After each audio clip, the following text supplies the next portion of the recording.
రావు గారు, నరేష్ గారు ప్లీజ్. ఇప్పుడు ఈ ఆఖరిలో మాట్లాడేది ఏంటంటే, అప్పట్లో నాటకాల్లో రాత్రి 1 కృష్ణుడు, రాత్రి 2 గంటలకు 3 కృష్ణుడు, 5 గంటలకు 5 కృష్ణుడు వస్తాడు. ఇప్పుడు అలాగా. Anyway, before I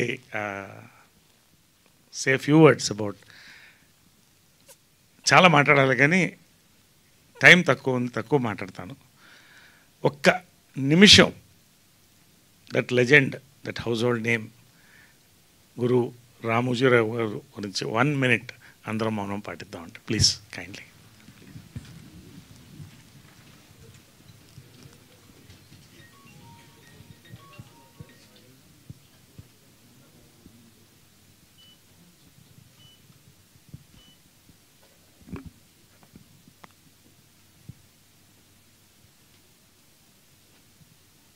thank you అండి, థ్యాంక్ యూ. అందరూ పెద్దల గురించి మాట్లాడారు, రామోజీరావు గురించి, ఈ యొక్క ప్రోడక్ట్ గురించి మాట్లాడారు. రామోజీరావు గారి గురించి క్లుప్తంగా చెప్పాలంటే, కృషి ఉంటే మనుషులు ఋషులు అవుతారు అనేది ఫస్ట్ స్టేజ్ అండి. రామోజీరావు గారు కృషితో ఋషి అయ్యి, లెజెండ్ అయ్యి, హౌస్ హోల్డ్ నేమ్ అయ్యి, ఇవాళ భారతదేశ సినిమాని, తెలుగు సినిమాని ప్రపంచ చరిత్ర పుటంలో పెట్టేసి మనందరికీ నవ్వుతూ వెళ్ళిపోయారండి. నిజంగా ఐ మిస్ హిమ్ అండి, మనస్ఫూర్తిగా చెప్తున్నాను. నా బండికి 4 చక్రాలు విజయనిర్మల గారు, కృష్ణ గారు, జంజాల గారు, రామోజీరావు గారు. ఇంకంతకంటే నేను చెప్పలేకపోతున్నాను.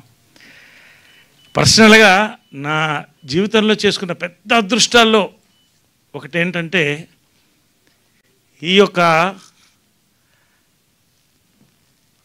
ఫిలిం డివిజన్ ఉషా కిరణ్ దగ్గర నుంచి శ్రీవారికి ప్రేమలేఖలో నేను హీరోగా స్టార్ట్ అవ్వడం నా అదృష్టం అండి. నిజంగా అటువంటి సినిమాలో నాకు అవకాశం రావడం,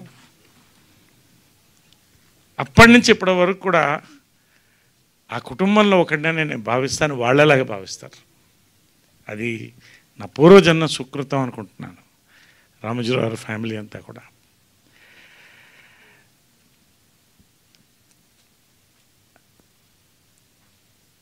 నేను మర్చిపోలేదు ఏంటంటే, 300 సినిమాలు దగ్గర చేశాను. ఏ ప్రొడ్యూసర్ దగ్గర చూడలేదండి. ఆ రోజుల్లో ప్రియా పచ్చళ్ళు, సోమా కూల్ డ్రింక్స్ ప్రతి సంవత్సరం ఇంటికి వచ్చేసేది. అది ఎంత సంతోషం అంటే, ఒక ప్రేమ రామోజీరావు గారు పంపించారు. కోవిడ్-19లో కోవిడ్ మందు అందరికీ పంచారండి ఆయన. ఇదంతా చాలామందికి తెలియదు. నేను సినిమాలు ప్రతి సంవత్సరం డైరీ వచ్చేది. కృష్ణ, విజయనిర్మల, నరేష్ 3 డైరీలు వచ్చాయి రామోజీ ఫిల్మ్ సిటీ. నేను కొంచెం డౌన్లో ఉన్నప్పుడు రాదేమో అనుకునేవాడిని, కానీ ఖచ్చితంగా వచ్చేదండి. అది రామోజీరావు గారు. నిజంగా అండి, నా అదృష్టం ఆ కాంపౌండ్తో లింక్ అయ్యి. ఆయన గురించి ఒకటే చెప్తానండి, నాకు ఎనర్జీ కావాలనుకున్నప్పుడు ఆయనకి ఒక్కసారి బాపిరెడ్డి గారు ఫోన్ చేసి, పెద్ద ఆయన ఒక్కసారి కలవాలండి అని 5 నిమిషాలు కలిసి కాళ్ళకు మొక్కపోతే ఒప్పుకోడు ఆయన. 5 నిమిషాల తర్వాత, సార్ నేను వెళతాను, యువర్ టైం ఈజ్ వాల్యుబుల్ అంటే, అందరి టైం వాల్యుబుల్ అండి, మీకు నా టైం ఎంత వాల్యుబుల్, మీ టైం కూడా నాకు అంతే వాల్యుబుల్, కూర్చోండి మాట్లాడానని ప్రతి విషయం అన్నీ మాట్లాడుకుని తనివితేరా వచ్చేవాడండి. లాస్ట్లో ఆయన చెప్పింది ఏంటంటే,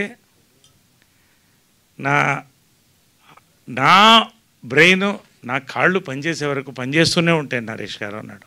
అలాగే పనిచేశాడు ఆయన.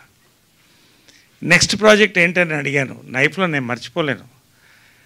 I'm building a memorial for myself. అంటే I don't want to say beyond that. అసలు ఆ వ్యక్తి డెప్త్, ఎన్ని వేల కుటుంబాలనైనా ఇవాళ అన్నం పెట్టాడు, ఎంతమందిని ఎంటర్టైన్ చేశాడు, ఎంతమందికి న్యూస్ అందించారు. నా అదృష్టం అండి, ఇంకంతకంటే నేను చెప్పదలుచుకోలేదు. Thank you. Finally coming straight to Viharayatra అండి. Veeranjaneyulu Viharayatra ETV Win August 14th. First నేను